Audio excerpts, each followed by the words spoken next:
The weather is getting warmer every year at a rapid rate. In spite of the abnormally low solar activity, it gives us the right to state that human factor became the main reason of the global warming, starting from the middle of the 20th century. So, if humanity is the reason, can we compare its influence with natural factors?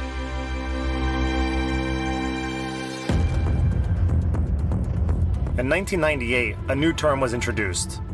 Scientists called it hockey stick effect. That's how the diagrams of global temperatures and carbon dioxide emission look like. The diagram is relatively even with minor fluctuations, but it goes up steadily since the middle of the 20th century. It was the time when people started to take much bigger amounts of coal and oil. We started using them for power production. Thousands of plants and factories opened, oil consumption grew, carbon dioxide emissions broke all the records. The more CO2 that gets into the atmosphere, the warmer it gets. This is a basic physical law. You cannot argue with it.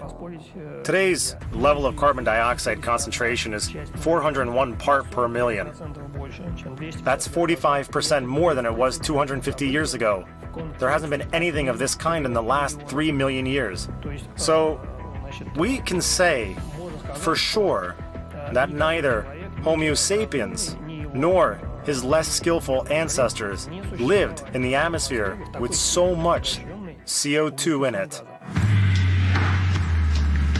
Well, dinosaurs did live in a similar condition, and they seemed to like it.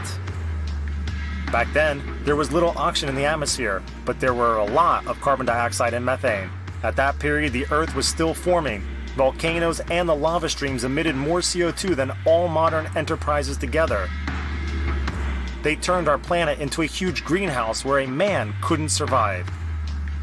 What happened then? We all know. The planet got rid of excessive CO2 in a relatively short period. At the same time, it got rid of all dinosaurs. Are we the next species to become extinct? This happens because humanity became a space factor. The emissions of Freon gas, CO2, all those cars and plants and factories, all these things contribute to global warming, and the climate becomes warmer. Although, according to solar observations, we were approaching a little ice age. They call it the butterfly effect.